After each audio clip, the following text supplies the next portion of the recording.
Welcome to this topic relationship about earthquake and tsunami.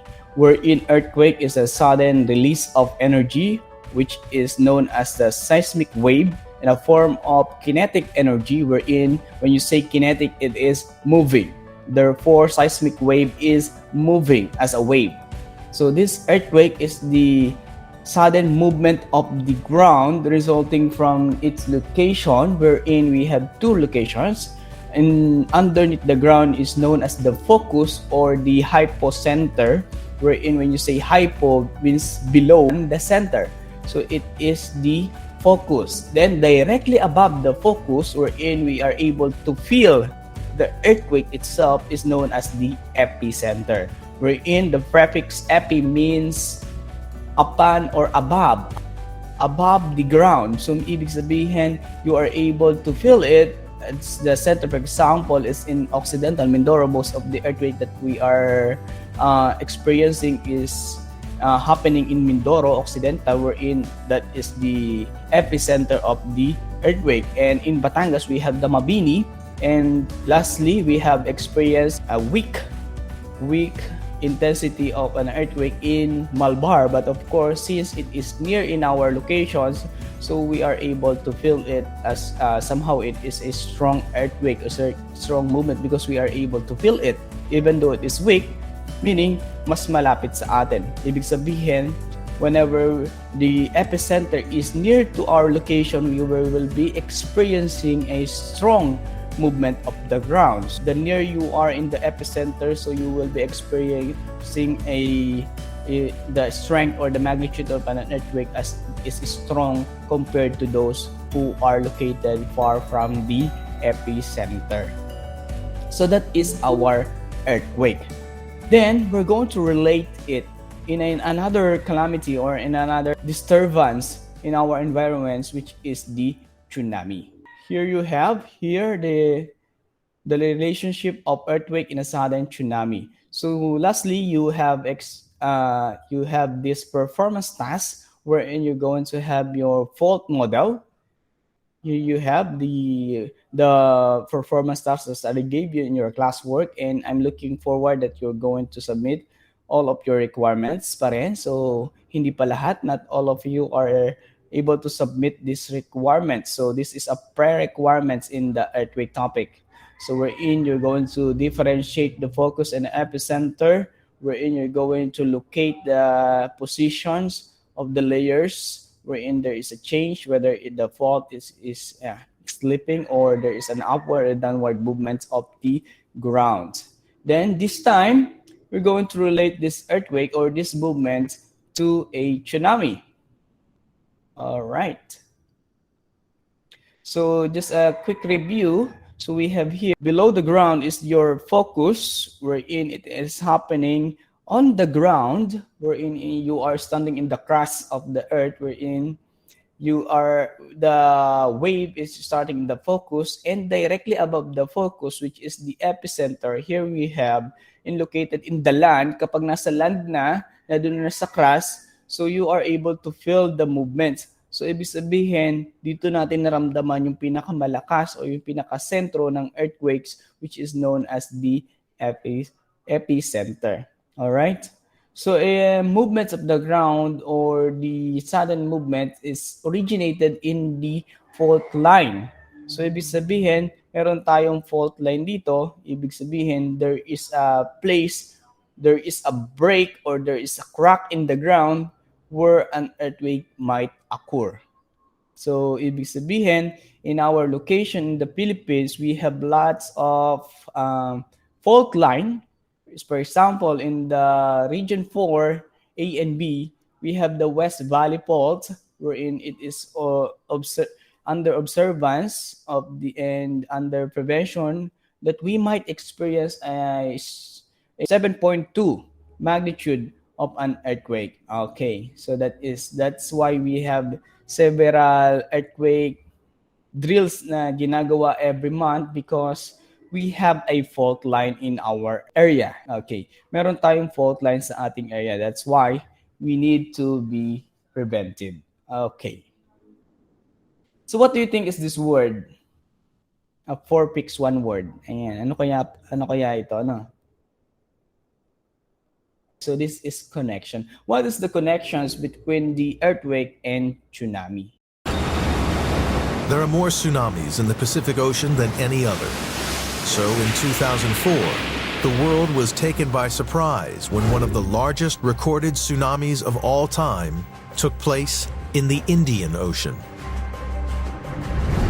On December 26, 2004, Indonesia was rocked by the second largest recorded earthquake ever, 9.2 on the Richter scale. Minutes later, a 90-foot tsunami slammed into the Southeast Asian coastline. 225,000 men, women, and children lost their lives.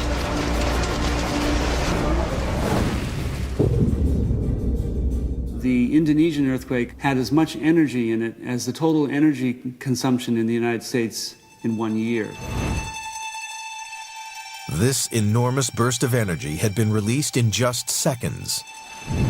Once again, the world had been reminded of the Earth's awesome power. In the last 50 years, scientists were finally able to confirm a solid link between earthquakes and tsunamis. Although the Earth may seem to be a solid sphere, beneath the oceans and continents it is divided into 8 major and many minor segments known as tectonic plates. Where they meet, they can grind and jostle against each other at fault lines, causing earthquakes. Geologists had long thought that the Cascadia fault line was incapable of generating a major quake. But Atwater's investigation has proved that it was highly active. The big worry for Atwater and the thousands of people who live in this region is that the Cascadia fault line bears an uncanny resemblance to another highly active fault line, the Sunda megathrust. It was an earthquake along this fault that was responsible for the Indian Ocean tsunami that killed nearly 250,000 people. Where we get 2 tectonic plates coming together, such as in the case of the Indonesian tsunami in 2004, one plate pushes beneath the other plate and creates lots and lots of friction and tension and drags the upper plate down with it. And that process can take hundreds of years, even thousands of years. It's a very slow process. But eventually, the pressure of this one trying to push back up again wins, and it flips like that. And that creates a megathrust, a sudden movement of the seabed. And that's what creates a phenomenal tsunami. So it is a tsunami wherein it is very familiar to us. There are seas surrounded in the Batangas, but not in Santo Tomas, because Santo Tomas is covered actually by mountains, different mountain ranges. We have the Mount Makiling in our area. We have the Mount Banahaw. We have the Sierra Madre in the north. And we are surrounded, actually. We also have the Taal volcano. And of course, the other, for example, the Mount Cristobal in Laguna. So ibig sabihin, we are surrounded by mountain ranges. That's why we are covered yung Santo Tomas. Actually, maganda ang location ng Santo Tomas. But of course, those area which are near in the ocean, near in the seas, so they are prone to this tsunami. Why do we experience tsunami? Because an ocean, a sea, is located and placed in a land. Diba? Meron tayong ocean floor na tinatawag, o yung ating basin. Pag sinabi mo basin, for example, yung kapag naglalaba kayo, meron kayong planggana or batya, yung tawag natin. Somehow, ganun din ang itsura ng ating ocean basin. Kaya nga tinawag siyang ocean basin. Para siyang planggana basin. Okay? Para siyang container. So this ocean basin is covered but of course ng water. May water dito sa ibabaw. And the floor is a land. Ibig sabihin, it is connected also with the land of the layers of the earth. Ibig sabihin, this land can have a break, can have a crack, and can have a fault. Meaning, this land is also moving. That's why there is a reaction in the water content of the basin. So makikita natin that there is a movement of the tectonic plates in the ground. Sabi nga natin, it is a plates na sama-sama yung na parang pinagdikit-dikit yung ating earth na may mga crack and breaks na matatagpuan, that why meron tayong fault. Kapag yung pressure, yung init sa ilalim ng earth ay hindi na ma-hold ng tectonic plates, there is a movement. It's either a normal fault or it's either a reverse fault or strike slip fault, left and right. So ang mahirap dito, if it is the movement of the ground is upward. There is a tension push. Okay, there is a push. For example, there is a too much temperature in the ground, mataas na yung mainit na masyado doon sa core, then kailangan i-release yung movements, then the tendency, tectonic plates are moving, gumagalaw, nagkakaroon ng friction between plates, then ang tendency, kapag mataas na yung pressure at hindi na ma-hold ng dalawang plates, there is a push upward. So imagine, there is a water dito sa ibabaw, then kapag itinulak, that is parang itinulak mo yung tubig pataas. So that will result to a tsunami. So ganun ang nangyayari because there is also a movement under the ground of the ocean on the sea floor. So these are some of the causes of a tsunami. By the way, tsunami is known as harbor wave. It is all actually, this word is originated from Japan, wherein there are groups of fishermen having their trip at night, of course. Then mataas yung alon ng tubig, kaya nga naglalakbay sila, nangingisda, wherein they are harboring. Kaya tinawag nila itong harbor wave. There is a wave coming to their boat or to their ship. So they have experienced this impact of the water. So that's why they called it harbor wave. Then later on, it is known as tsunami. Okay? It is not actually a tidal wave. Tidal wave is different from a tsunami, wherein it is caused by an earthquake. It can be a cause of submarine volcanic eruption. When you say submarine volcanic eruption, for example, there are the volcano located near the body of water. For example, the Taal. Taal can result to a tsunami. If there is a impact of the ground wherein there are strong earthquake happened near the Taal volcano, because an earthquake can be caused by two factors, di ba? Sabi natin, an earthquake can result from two factors. What are those? Ano nga ba yun? Ano yung dalawang uri ng earthquake na pinagmulan nito? We have the tectonic earthquake and the volcanic earthquake. So if we have the volcano near here, where, for example, the Taal volcano, so it can result. That's why we are experiencing numbers of earthquake in our area, because somehow it is contributed by the Taal volcano. And when this volcanic eruption happened, there is a movement of the ground, and it can also result to a tsunami. And letter C, we have the coastal submarine landslide or rock fall. Yes, the impact of a rock fall or landslide near the body of water can result. Ano ba nangyayari kapag na bumagsak yung lupa sa dalampasigan or sa body of water, na itutulak niya, nagkakaroon ng wave ang water because of the impact. And another one is the ET, the extraterrestrial impact. What are those? Can be an asteroid, or can be a meteorite that fell on the ground and fell in the body of water. Then there is an impact in the body of water. That's why it will result to a sudden wave, which is known as tsunami.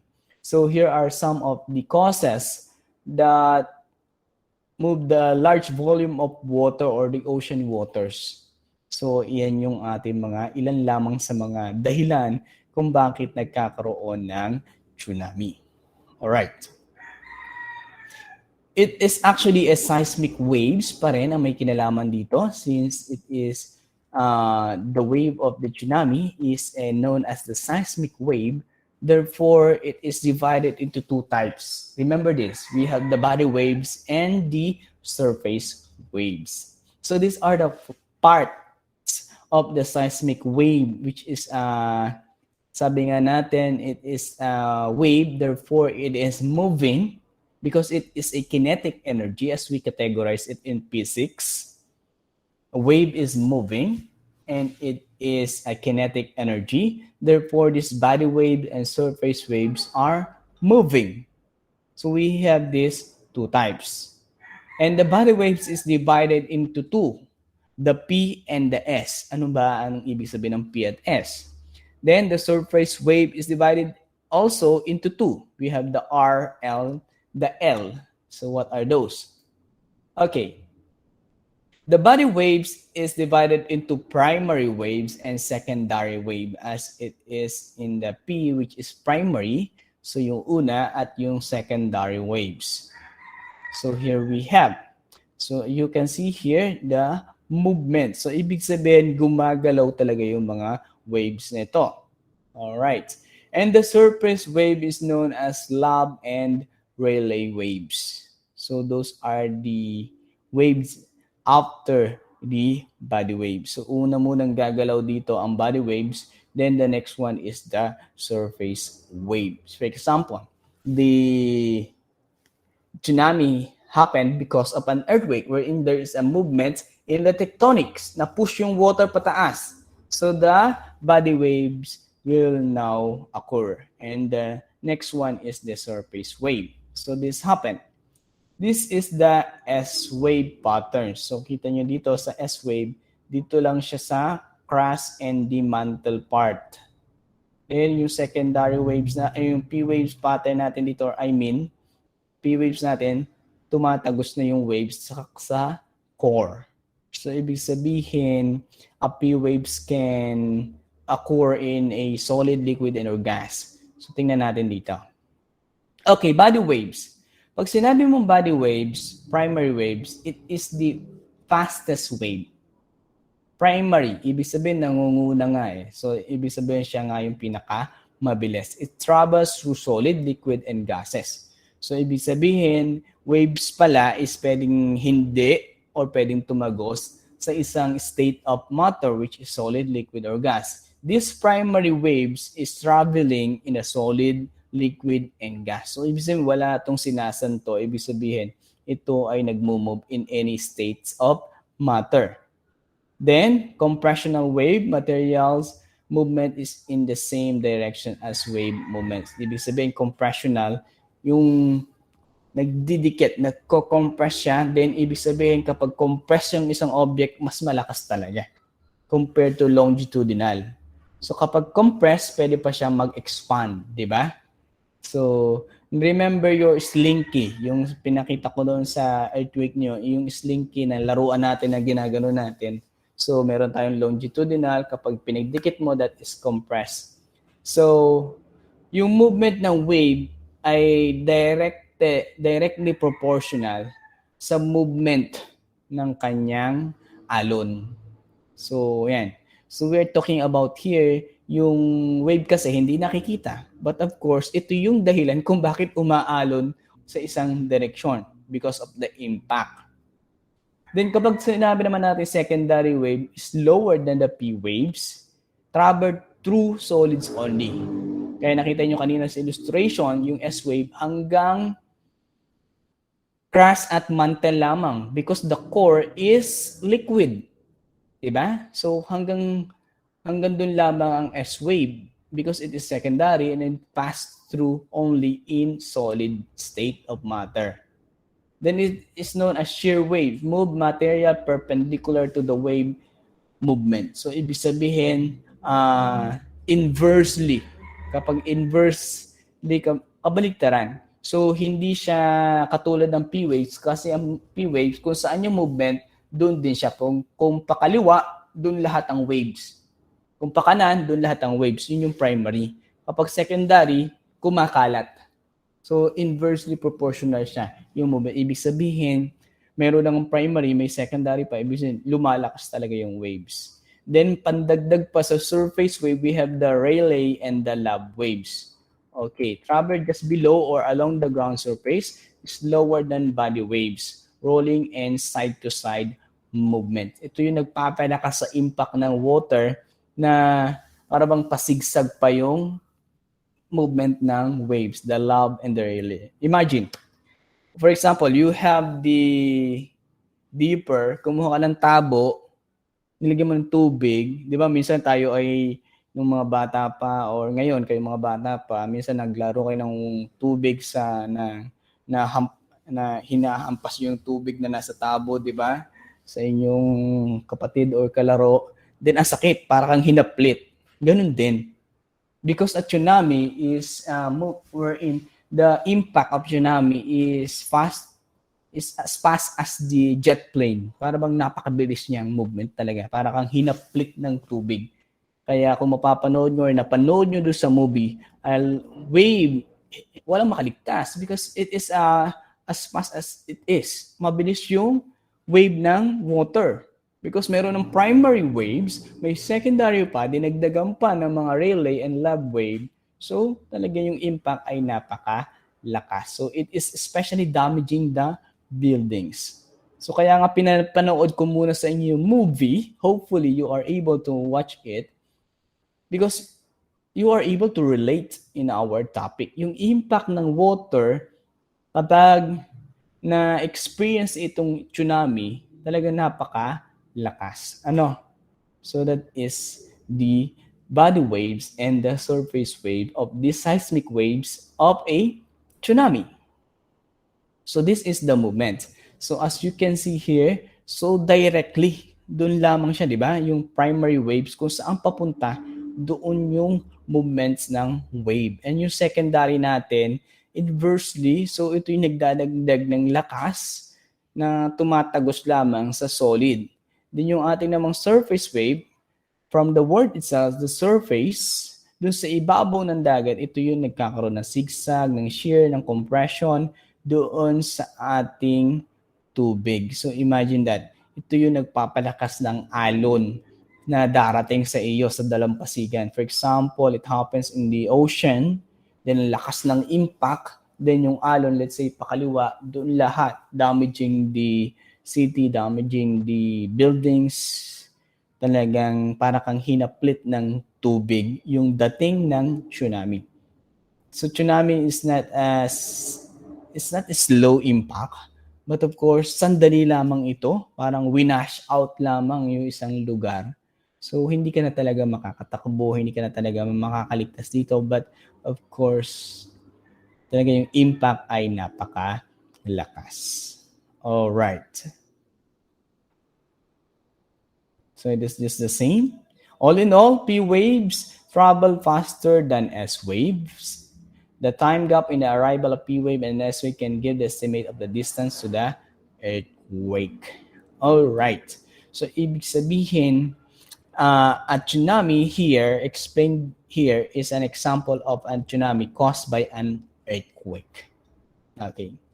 But of course, somehow, kung nakapanood na kayo ng mga Deep Impact, yung movie na Deep Impact, it's an ET naman, extraterrestrial impact naman yung dahilan ng movement ng water. So there is an meteorite fell on the body of water, then therefore it will result to a wave of the water, and it is actually a tsunami. Let's continue the topic. After this calamities, an earthquake had been experienced, then a tsunami happened, then it is also possible for us to experience another disturbance in the atmosphere, which is known as a typhoon. Okay, so we have already finished earthquake, tsunami. Then we're going to focus on typhoon. Ano ba talaga ang typhoon? We are experiencing a typhoon, but of course, a typhoon is just a category of this tropical cyclone. All right. Then in here, in a typhoon, we're going to identify ano ba yung tinatawag na signalings. What are the different signals, the updated and revised signals that we have? We need to revise because typhoon, an atmospheric pressure is changing. So, ibig sabihin, nag-a-adjust din tayo ng level So imagine, yung signal number 1 before ay napakahina pa. But of course, ngayon, ang signal number 1 natin, parang signal number 3 na dati. So, ibig sabihin, tumataas talaga yung level of measuring the strength of a typhoon. Why is the Philippines prone to typhoon? Bakit kaya tayo ay malimit bisitahin ng mga bagyo? Part of the typhoon belt. And why are we considered as part of this typhoon belt? Bakit tayo na dun sa typhoon belt? Anong dahilan? The Philippines is we are visited by lots of typhoon every year. Almost we finish the English alphabet from A to Z just for naming the typhoon. Natatapos natin actually because of napakadaming typhoon na bumibisit natin. More or less 21 typhoons every year. Aside from those, the area of the Philippines is surrounded by, yes, we are surrounded by bodies of water. There are different oceans that are located near the areas of the Philippines. We have the Pacific Ocean. We have actually the Celebes Sea. We have the South China Sea. That's why we are visited by a typhoon. So marami tayo dyan. Then, meron din tayong Mediterranean Sea. Meron tayong, sabi ko nga kanina, in the South China Sea, here sa timog natin. In the east, we have the Pacific Ocean, right? And in the south, sabi ko nga, we have the Celebes Sea. Isama mo na rin yung Sulu Sea. That's why, yung ating typhoon ay talagang bumibisita sa atin. So, ayan. Maraming pwedeng panggalingan. But of course, a typhoon is originated actually in the Pacific Ocean. So, doon nagmumula lahat ng ating tropical cyclone. And it is actually created somehow and originated in the Pacific Ocean. So bakit siya tinawag na tropical cyclone? All right. So here we have, this is the movement of a typhoon. Actually, this is one of the strongest typhoon that we experienced in the Philippines last 2013, happened in Tacloban. So alam niyo na to, anong bagyo nga yun? Yung sa Tacloban, 2013? November 2013, it happens in Tacloban, in Cebu, that they experience this super typhoon, Yolanda. So this is the Yolanda or the Typhoon Haiyan that experienced in the Philippines way back 2013 after the earthquake. Actually is the same year. A strong earthquake happened in Cebu. Then right after that, a typhoon happened. So tsunami lang halos ang hindi na-experience because sabi ko nga, mas yung place din ng Cebu is not near in the body of water then. So here we have the movement of the typhoon. Then a typhoon, sabi natin, it is moving once it is already in the area of the Philippine area of responsibility. So nakikita niyo yung boxes na yan. Yan. So that is the area of the Philippines, is the PAR na tinatawag natin o Philippine Area of Responsibility. So ito lamang yung area whenever na we can able to call the typhoon when it is already in the Philippine Area of Responsibility. So pagpasok pa lamang sa area na to, so iyan ay nasa loob na ng ating bansa. So hindi mo mapapangalanan o hindi mo masasabi ang typhoon ay papunta sa atin or nasa atin na kapag siya ay wala pa sa ating area of responsibility. So that is the PAR na tinatawag. So ito yon. So here we have. So una nandito, 115 degree east, 5 degree north, 4, 5.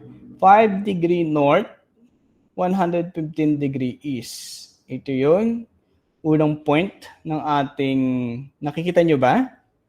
Ito yung unang point ng ating par. So dito sa ating y-axis, we have here 5 degree north and 115 degree east.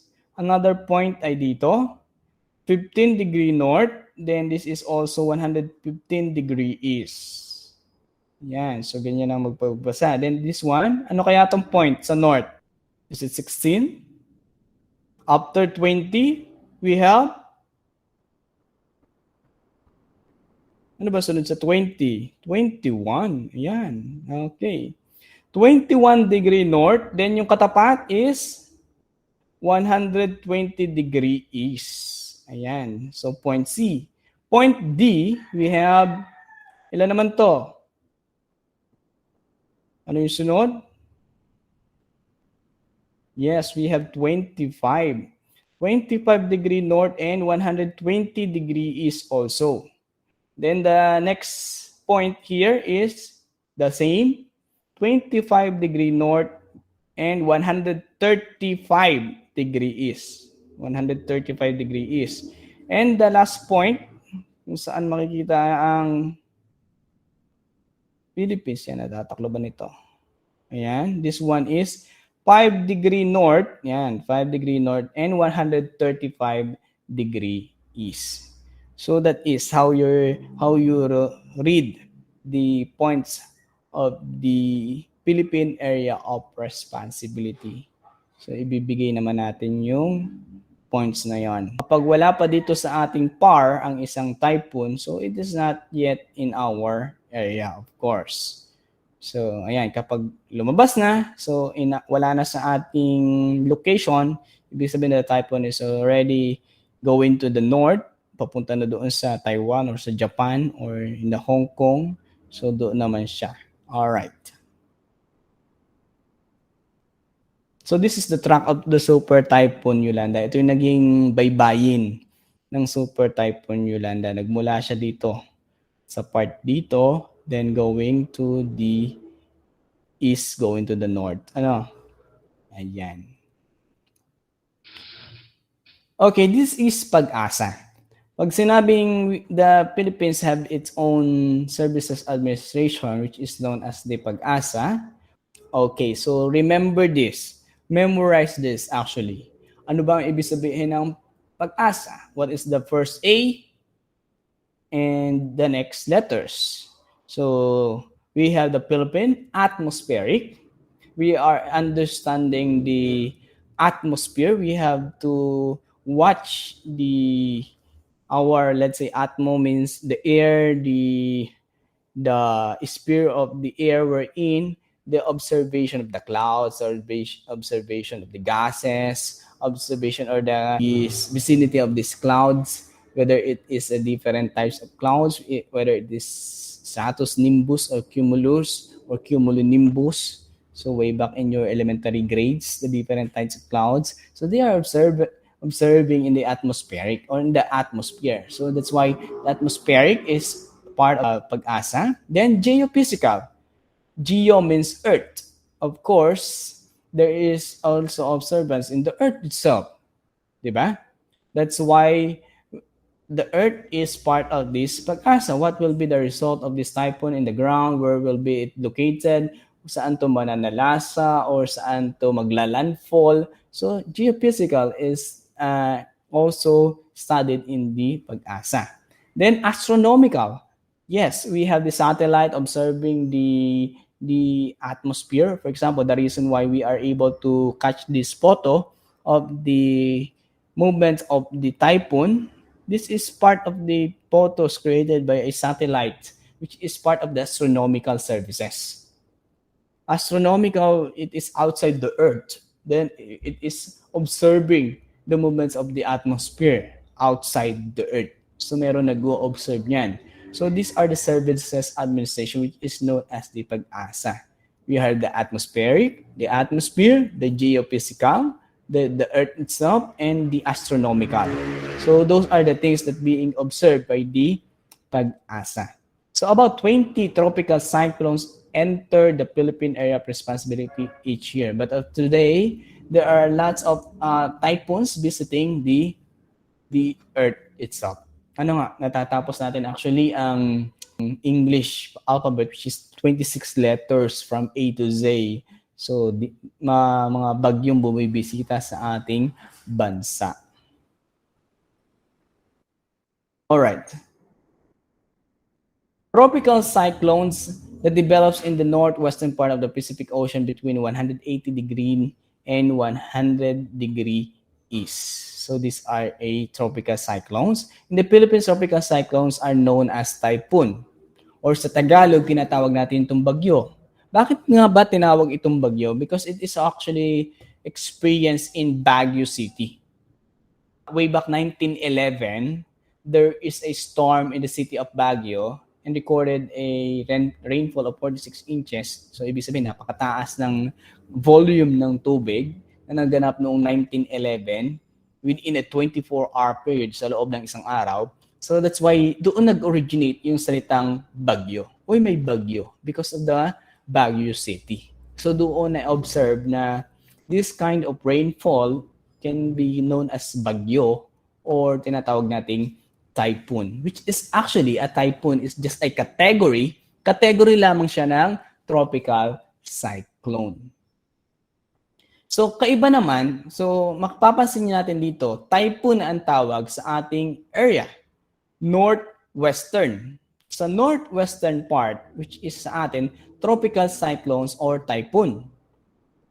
But in the northeastern part, northeastern, doon sa kabilang part naman ng globe or ng mapa ng Pilipinas, dyan yung mga United States of America, the South and North, wherein the tropical cyclone, hindi na ito yung katawagan sa kanya.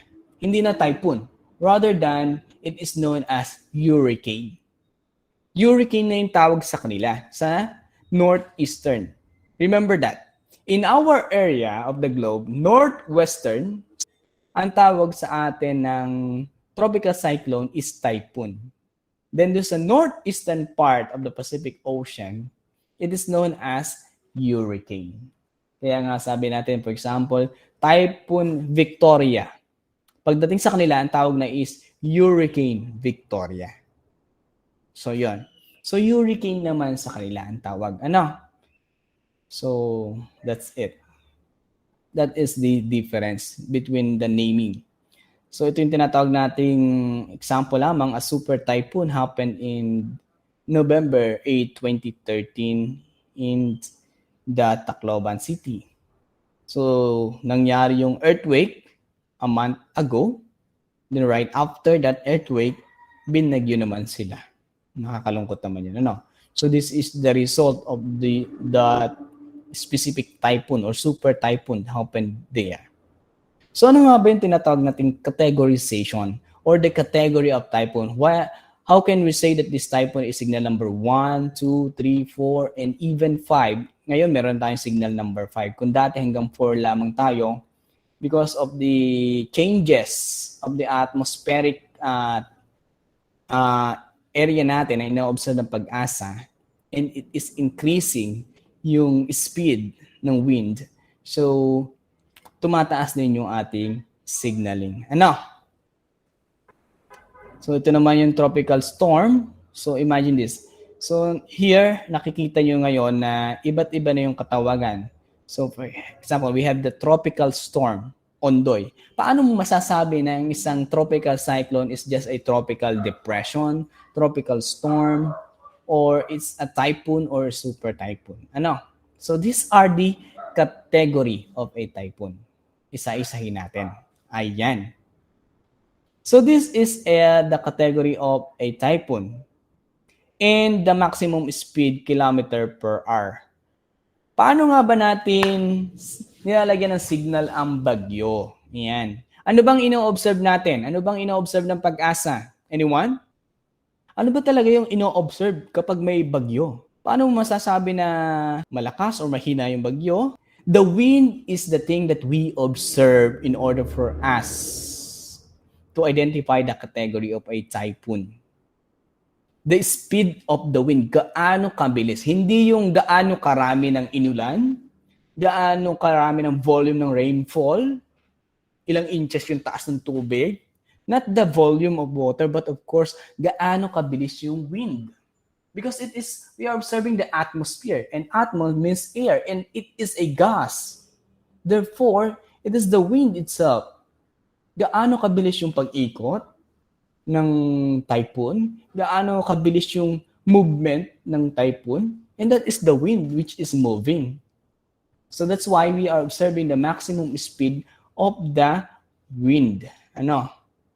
So yun yung ating ino-obserbahan. Then here we have the different category, which is the maximum speed category, which is 64 km per hour. Yun yung tinatawag nating tropical depression. Alright? That is tropical depression where in the speed of the wind is 64 and below. Let's say 30 km per hour up to 64 km per hour. That is tropical depression, or what we call as signal number 1. Remember that. If the news says that the tropical depression is having the maximum speed of the wind, which is 60, that is 60, a part of the 64 maximum. That's why it is signal number 1. Okay? Then, 65 up to 118 km per hour speed of the wind, it is known as tropical storm. Doon mo pa lamang masasabi na that is tropical storm, and it is also already at signal number 2. That is already a storm. Bagyo na. Diba? Bagyo na yung nararamdaman natin, and that is signal number 2. Then 119 up to 200 and above, actually 200, that is actually typhoon, or signal number 3. All right? And a super typhoon, if the speed of the wind is greater than 200 and above. And this can be categorized as signal number 4 or number 5. All right? So those are the signals of the typhoon. So for example, the name of the typhoon is a tropical depression. What is the name? Pedro. Tropical depression Pedro. Ibig sabihin, anong signal yon? Yes, that is signal number 1. Because it's known as tropical depression. How about this? If the maximum speed of the wind is under 115 km per hour, what is the category of that tropical cyclone? 115 km per hour will be experienced in this place, for example. Yes, that is tropical storm. So that is signal number 2 actually. So those are the signals. Remember that. Remember the kph of each signals. Then, the revised public storm warning signals, or the PSWS. Yan yon. So ito yung aking sinasabi kanina. So ito yung changes sa atin, because nagbabago yung movement, nagbabago yung dahilan, nagbabago yung causes, therefore we need to adjust. So ang nangyari dito, signal number 1 natin is 30 to 60, pero hindi naman naglalayo. Still, it is known as tropical depression. Then signal number 2, 62 or 65 to 120. So remember, so ito yung ating sa world, sa tropical cyclone categories 118, but in our area, in the Philippines, tinaas na 120. So ibig sabihin that is signal number 2, kasi pataas na. Nagbabago talaga. Then signal number 3, hindi pa rin naman, ganun pa rin, lower than 200. Yeah, signal number 3, which is correct. Then signal number 4 naman, kapag ito ay tumaas na, so nagkaroon ng adjustment 171 to 220. Imagine, we are already experiencing a greater than 200 na dati ay super typhoon na. Ito ay makakategorize pa lamang na signal number 4. And more than 220, imagine, nag-add tayo ng 20 km per hour. Ibig sabihin, mas mabilis na ang hangin nito. So ibig sabihin, mas mabilis na or mas malakas na ang tropical cyclone, or mas malakas na ang typhoon ng mga ganitong measurement. Above 200 or 220, which is nagkaroon na tayo ngayon ng signal number 5. Imagine dati hanggang 3 lamang ang na-experience natin. Then nagkaroon ng super typhoon experience in 2013. And in our period nowadays, we are experiencing signal number 5, greater than 200. And we measured it 220 and above. So imagine. So it is stronger than those we had experienced before. So we need to be familiar with this. Once it is in the news, we are able to prevent, or we are able to secure ourselves and our family in regards with the typhoon. Then when we had watched in the news that we can experience this typhoon and we are part of the location of the under the Philippine Area of Responsibility, therefore we know now what to do and what to prepare. Then alam na natin kung gaano kalakas yung possible impact ng bagyo na darating sa atin because we already know the signals, we already know the speed of the wind. Minsan masasabi mo na mahina yung ulan pero mabilis ang hangin. Basta sabihin dito na in the Santo Tomas, bakit sinasabi natin dati na okay, walang pasok dahil signal number 2 ang Santo Tomas pero walang ulan. In Batangas, signal number 2, walang pasok ang elementary and high school. Pero sa Santo Tomas, walang pasok pero walang ulan. Nagtataka tayo, di ba? Because we are not the only place in Batangas. Actually, ang Santo Tomas ay nasa dulo na ng Batangas.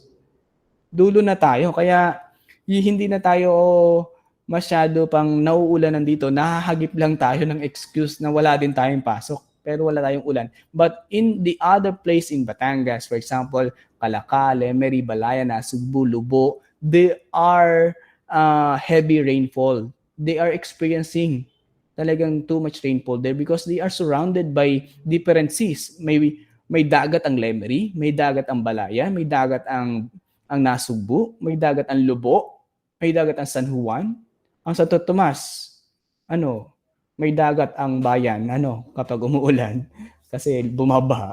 Alright, dahil wala tayong part ng dagat, kaya mapalad pa rin tayo, So, ayan. Actually, mapalad ang Santo Tomas because kapag may earthquake or may other tsunami, wala tayo because surrounded tayo ng mountains. Kapag naman may typhoon, mapalad pa rin tayo. Kasi nga may mountains tayo, paparating pa lamang sa atin yung bagyo, naharang na ng bundok yung hangin. So, ibig sabihin, papasok pa lamang sa ating bayan, humina na. Kasi naharang na ng mga bundok yung speed of the wind. Kaya yung Santo Tomas is okay yung ating location. So, that's it. So much for now. Hopefully, you have learned something.